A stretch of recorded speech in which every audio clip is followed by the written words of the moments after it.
Good morning చెప్పినా good evening చెప్పినా confuse అవుతారు కదా. నమస్తే చెప్తే పని పోతుంది. నమస్తే అండి, నా పేరు గీతా చంద్రెడ్డి.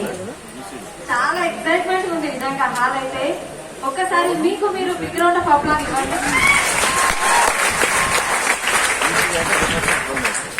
నిజంగా ఈ మీటింగ్ కి మనం ఎంతో మందిని ఇన్వైట్ చేసినాం. ఇక్కడ వచ్చిన లీడర్స్ కూడా చాలా మందికి ఇన్విటేషన్ అనేది ఇచ్చారు.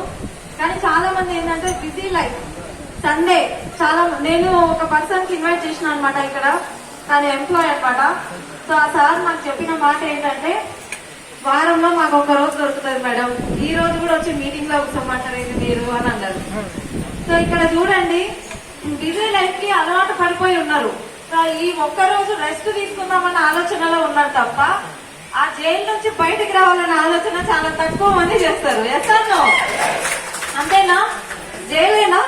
ఇక్కడ ఎంతమంది ఎంప్లాయీస్ ఉన్నారండి జాబ్ చేస్తున్న వాళ్ళు? బాస్ అంటే ఎవరో తెలుసా మీకు? బాస్ తెలుసు కదా, జాబ్ చేసే వాళ్ళకి తెలుసు బాస్ అన్న పేరు ఎంత పెద్దగా కనిపిస్తుంది అని. ఎస్ఆర్నో? బాస్ అంటేనే అమ్మో ఎవ్వరికి భయపడరు, కానీ బాస్ కి మాత్రం భయపడతాం ఖచ్చితంగా జాబ్ చేసే వాళ్ళకి.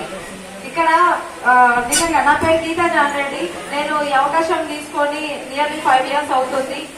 My great apply Sandhya madam ఇంతసేపు మాట్లాడేది కదా, ఒకసారి మనకి బిగ్ రౌండ్ ఆఫ్ అప్లై ఇవ్వండి.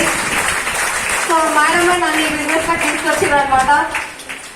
మంచి అవకాశం ఇది నిజంగా. ఒక సింపుల్ హోమ్ మేకర్స్ కూడా ఈ రోజు చూడండి స్టేజ్ దద్దరిల్లుతుందా లేదా మాట్లాడుతుంటే. ఈ అవకాశం ప్రతి ఒక్కరికి ఉంది.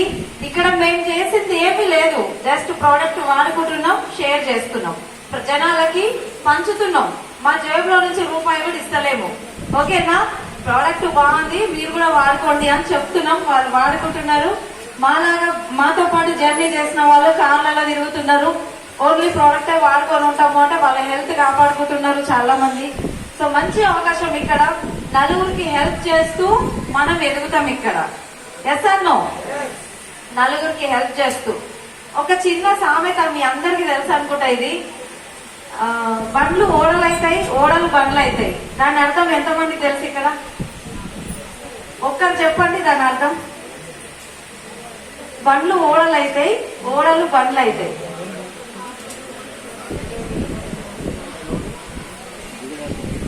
సార్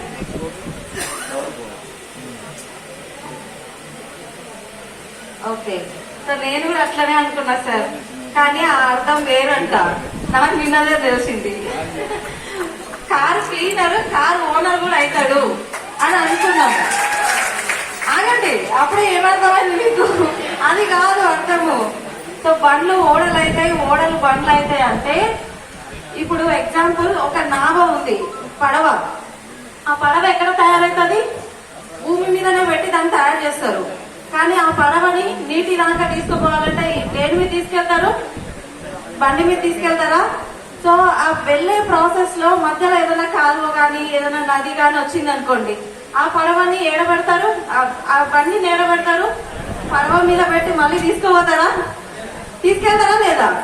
మళ్ళీ రోడ్ వచ్చింది, అప్పుడు ఏం చేస్తారు? మళ్ళా బండి మీదకి పడవని ఎక్కిస్తారు.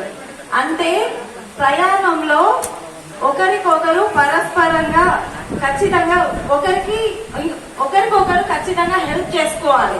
సో అది ఆ సామెతలోని అర్థం అంట.